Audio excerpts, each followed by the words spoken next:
नमस्कार, MV network देख रहे हैं आप और आपके साथ मैं हूं भारती बघेल। भारतीय जनता पार्टी के राष्ट्रीय अधिवेशन का आज दूसरा दिन है। प्रधानमंत्री नरेंद्र मोदी ने अधिवेशन में उपस्थित नेताओं को संबोधित करते हुए कांग्रेस और विपक्षी दलों पर जमकर हमला बोला। पीएम ने कहा, विपक्ष दल भले ही योजनाओं को पूरा करना ना जानते हों, लेकिन झूठे वादे करने में इनका कोई जवाब नहीं रहा है। हमारा वादा है विकसित भारत का। तो ये आज चर्चा हुई। आपको बता दें कि विकसित भारत का सपना देखा जा रहा है और साथ ही साथ आपको बता दें कि जो नेता है विपक्षी दल के, भले ही तो पीएम मोदी ने करारा संबोधन किया आज और करारा जवाब विपक्ष पर पलटवार किया। विपक्ष को कहा कि जो विपक्ष है वो अपनी ही रणनीति नहीं बना पा रहा है, अपनी ही पार्टी नहीं संभाल पा रहा है, देश क्या संभालेगा। पीएम ने अपने संबोधन में कई बड़ी बातें कही और साथ ही साथ विपक्ष पर हमलावर भी हुए और विपक्ष ने कितनी गलतियां की है अभी तक, विपक्ष का क्या कुछ परफॉर्मेंस है आगामी चुनावों को लेकर, उन पर भी चर्चा की। व्यवस्था को नए और आधुनिक विचारों के लिए खुला रखा है।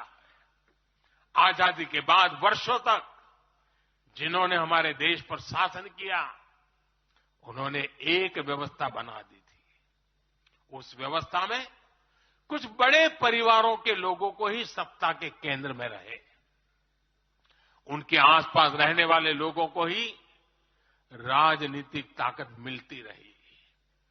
अहम पदों पर परिवार के करीबियों को ही आगे बढ़ाया गया। हमने इस व्यवस्था को भी बदल दिया। हमने नए लोगों को मौका दिया कि वो हमारी व्यवस्था का हिस्सा बने और परिणाम ला करके दिखाएं। इससे व्यवस्था में नयापन आया और इसका लोकतांत्रिक स्वरूप कायम रहा। हमारी कैबिनेट में रिकॉर्ड संख्या में नॉर्थ ईस्ट के मंत्री हैं।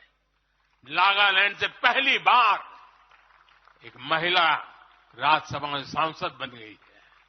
हमें गर्व है कि हमने पहली बार त्रिपुरा के व्यक्ति को काउंसिल ऑफ मिनिस्टर्स के अंदर स्थान दिया है।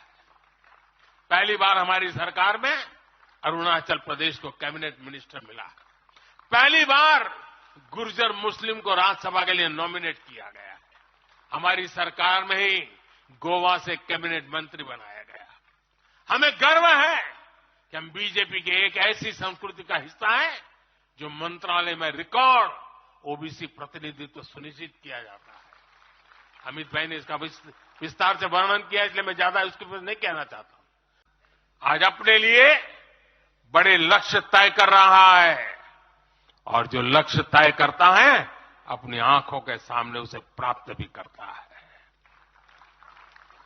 हम 2029 में 2029 में भारत में यूथ ओलंपिक के लिए तैयारी कर रहे हैं। हम 2036 में भारत ओलंपिक खेलों की मेजबानी करे, इसके लिए काम कर रहे हैं।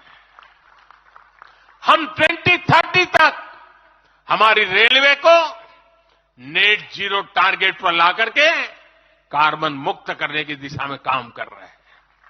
हम 2030 के बजाय अपनी टारगेट डेट से 5 साल पहले ही पेट्रोल में 20% इथेनॉल ब्लेंडिंग का लक्ष्य भी हासिल कर लेंगे।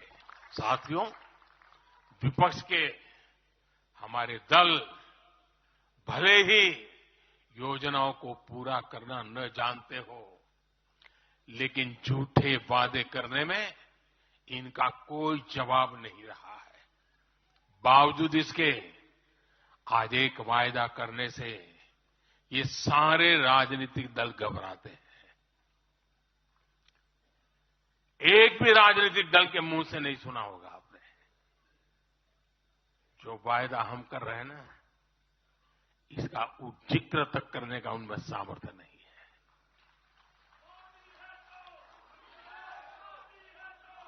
और हमारा वायदा है विकसित भारत का।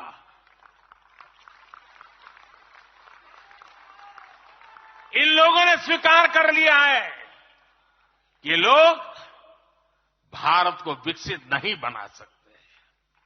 सिर्फ और सिर्फ बीजेपी ही ऐसी पार्टी है, एनडीए ही ऐसा एक गठ है जिसने इसका सपना देखा है।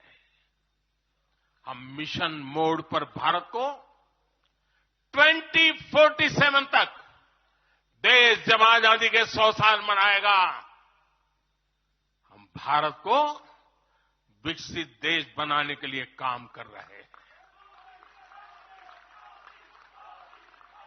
हमने तीसरे टर्म में भारत को दुनिया की तीसरी बड़ी आर्थिक ताकत बनाने का संकल्प लिया है और ये मोदी